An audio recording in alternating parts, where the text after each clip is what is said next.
Hello Webelos Scouts, my name's Carl and I'm here to talk with you a little bit about the requirements for the Webelos Adventure Webelos Walkabout. So what is a walkabout? Well, we get that from the typically an Australian term for walkabout, which was a hike or a walk in the outback, what would be like the forest or a wilderness area near where you live. The purpose of a walkabout was to return for some time to the Aboriginal traditions of the native people of the Australian continent. Hiking is walking with a purpose. It's a great exercise and a fun activity for your den and your family. In the Webelos Walkabout adventure, you'll learn how to prepare for a hike, what you should bring along, and what you should do in case of an emergency. In the first part of the Webelos Walkabout adventure, we go to Philmont Scout Ranch in Cimarron, New Mexico. In this video, some of the staff talk with us about things to think about when planning a hike, what we should take with us on a hike, a first aid kit for hiking, and finally a look at the outdoor code. So come along to Philmont.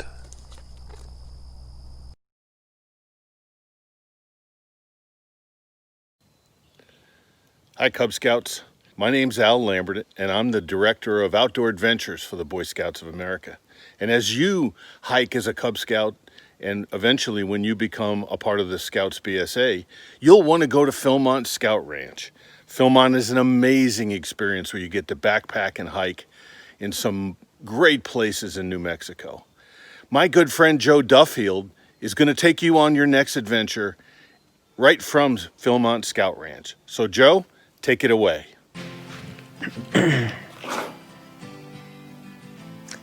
Thanks, Al. And thanks everyone for joining us. My name is Joe Duffield. I'm coming to you from Philmont Scout Ranch today. The first thing we're going to talk about is some of the supplies that you're going to want to have with you and some things to think about when you're planning a day hike. So I'm going to kind of run through my list of a lot of the hiking essentials here that you're going to want to have. So first and foremost, I think, especially for New Mexico, is going to be water. Water is one of the things that I err on the side of caution with, and I'm always prepared to pack a little bit more than I think I might need. You never know who in your group may run out of water. So definitely a water bottle at least. Along with water, you've got food, snacks, something to keep you energized. Make sure you have enough calories to sustain the activity you're doing. So I'm going to throw my food in my bag. Sunscreen as well. You never know when sunburn can get really bad, especially out here in New Mexico. It kind of pairs well with the rain gear. It's kind of one or the other, but a lot of times you'll need both in the same day. So sunscreen for this part of the country, maybe in your part of the country, bug spray as well. I'm gonna throw that in my bag. I got my rain jacket here. A lot of the times rain pants are gonna be a good idea as well. Something to start a fire with.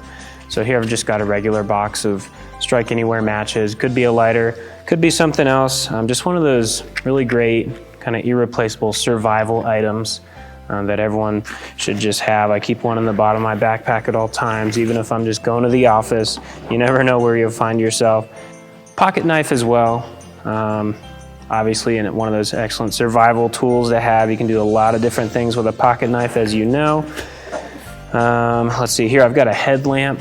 Headlamps are really awesome because you can obviously attach it to your head and then you can still have both your arms and hands to kind of hike, climb, cook, you know, whatever you may be doing on your camp out or on your day hike. Headlamps are always excellent to have with extra batteries. Keep those in your backpack as well. What have I got left here? I've got my map. We're here at Philmont, so I've got my Philmont overall map. Make sure you know how to use your map and compass to figure out where you're at when you're hiking, whether it's through the triangulation, maybe to figure out where you are based on, okay, this mountain's to my north, this mountain's to my east, where does that put me? So things you'll continue to learn throughout your scouting career. Always great to have these with you as a backup. I know a lot of people like to use their phones now, but nothing beats, you know, a good old map and compass because it's never gonna run out of batteries on you.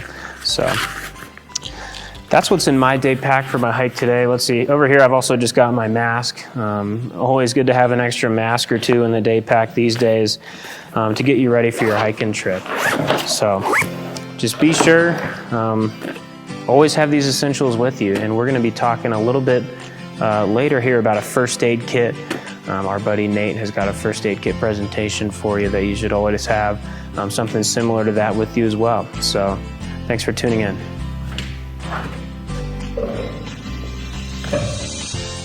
Hi, my name is Nate Lay. I'm the Chief of Medical Services for Philmont Scout Ranch, and an important part of going on a hike is having a first aid kit to treat most of the common things you're going to see on a hike. So I'll show you just a little bit of what I carry in my first aid kit before I go on a hike.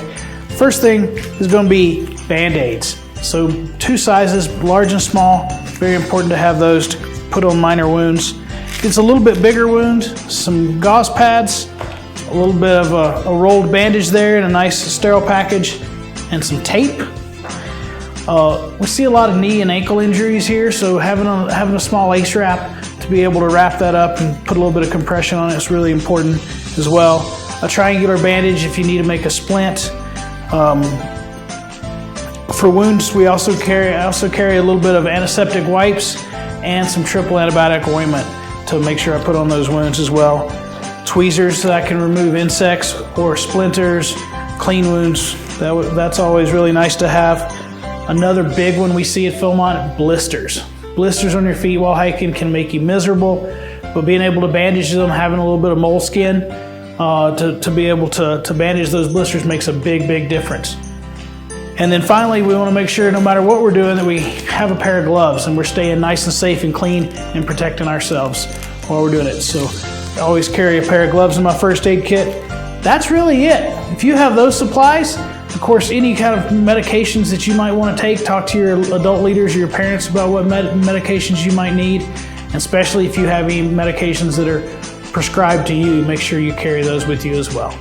But if you have those things in your first aid kit, you'll have a great hike. Now to talk about a few of the other things you'll need to keep in mind when planning your hike, the 2 most important ones that come to mind for me are 1, having at least a buddy. So obviously you have to hike with someone else just for safety. That way if anybody gets hurt, the other can go and get help or get whatever you need. Obviously 3 hikers is going to be safer than 2, 4 maybe a little safer than 3. So consider having an adequate group size. And along with that, be sure to tell someone at home or someone at the pack where you're going on your hike, so that way they know exactly where you're going to go, when you're going to be back, who's with you, provide them a roster and things like that. Something else to explore is switching around some of the leadership opportunities during your hike. So whether that's trail leader, lunch leader, things like that. There may be someone who just moved to your town, who just moved into your pack that is, could benefit from an experience like being the trail leader and learning your local area, learning who's in the pack, and kind of getting their feet wet with how, a leadership role works in your pack. So switch those around, hike with at least a buddy, and tell someone where you're going. Are going to be 3 of the most important things about planning a hike. So. One of the big things that we always look for in any time we're going out on a hike, especially here in the summertime, is make sure that we're watching out for dehydration and overheating. And a big way to do that is make sure that you're drinking lots and lots of water. So always drink water, watch your buddies, take a break periodically and make sure that your buddies are all taking a break and drinking plenty of water. Staying really hydrated will make sure you're having the best hike you can. So next up, we're going to talk about the outdoor code a little bit. So the outdoor code reads, as an American, I will do my best to be clean in my outdoor manners, be careful with fire, be considerate in the outdoors, and be conservation minded. So that's something you need to be kind of maybe looking into and maybe thinking, okay, am I always clean in my outdoor manners? Do I leave things laying around the campfire when I go to bed at night, whether it's my boots or my camp shoes or whatever it is, which brings us to the second point, be careful with fire. Are you pulling sticks out of the campfire and, running around with them? Hopefully not. If it's in the fire, it stays in the fire. That was the rule in my pack and in my troop. The next one was be considerate in the outdoors. So talking about other people. It might not just be your pack out there. You know, keep in mind other people might be trying to have a, you know, peaceful outdoors experience. And then the last one is be conservation minded. So asking yourself, okay, is what I'm doing right now hurting the environment, or am I helping it? You know, are you trampling across a meadow that maybe you shouldn't be? Is there a path right over here that I could take instead so that my tracks aren't straight through? All things to be thinking about all the time, and nobody's perfect, but it's always just asking yourself, what can I be doing better to keep this place beautiful for other visitors? So thanks everyone for tuning into our session here at Philmont Scout Ranch. I hope that our couple minutes together maybe reminded you of some outdoor ethics things, or reminded you about that piece of gear that you might not have ready in your day pack right now.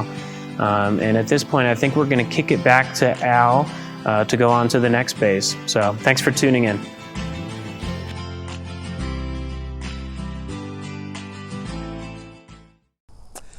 You may have made a personal first aid kit before, but there were some items that you should make sure you have simply because you're hiking, like moleskin and some of the other things that the staff talked to us about. So be prepared by comparing your personal first aid kit with the list of items presented in this video. As you plan a hike, think about where you'd like to go, when you would like to go, and who you would like to have with you on that hike. Requirement 3 asks that you recite the outdoor code and leave no trace principles for kids. You'll find those on the inside cover of your Webelos handbook. Thanks for being with us today on part 1 of the Webelos Walkabout. We hope to see you just down the trail for part 2 of this adventure. And remember, it's great to be alive and scouting.